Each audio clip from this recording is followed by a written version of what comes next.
দর্শক, নির্বাচনী প্রচারের বিষয় জানাতে টাঙ্গাইল থেকে আমাদের সাথে যুক্ত হচ্ছেন সহকর্মী কামাল হোসেন।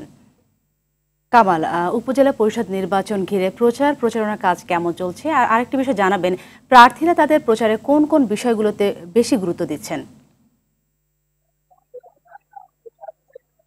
নগদে 500 টাকা বা তার বেশি পেমেন্টে পেতে পারেন ঢাকায় জমিসহ 20 কোটি টাকার পুরস্কার। সাথে আপনাকে ধন্যবাদ।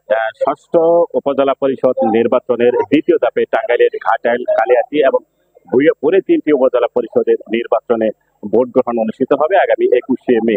এই ভোট গ্রহণকে কেন্দ্র করে প্রার্থীরা কিন্তু ইতিমধ্যেই ভোটারদের দ্বারে দ্বারে যাচ্ছেন, ভোট প্রার্থনা করছেন এবং নানা ধরনের কিন্তু প্রতিশ্রুতি দিচ্ছেন ভোটারদের। বিশেষ করে স্মার্ট বাংলাদেশ গড়ার লক্ষ্যে কিন্তু তারা কাজ করবেন বলে প্রতিশ্রুতি দিচ্ছেন ভোটারদের। আমি এখানে একটি তথ্য দিয়ে রাখি যে টাঙ্গাইলের 3টি উপজেলা পরিষদের চেয়ারম্যান পদে 10 জন প্রার্থী, ভাইস চেয়ারম্যান পদে 12 জন এবং মহিলা ভাইস চেয়ারম্যান পদে 9 জন প্রার্থী কিন্তু প্রতিদ্বন্দ্বিতা করছেন।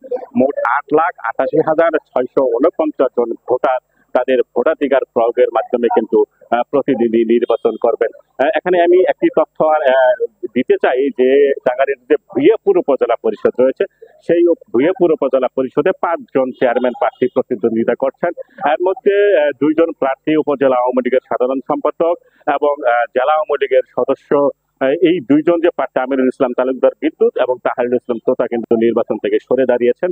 এখানে বর্তমানে কিন্তু নার্গিস আক্তার বর্তমানে যে সদ্য চেয়ারম্যান, যে উপজেলা চেয়ারম্যান, তিনি রয়েছেন।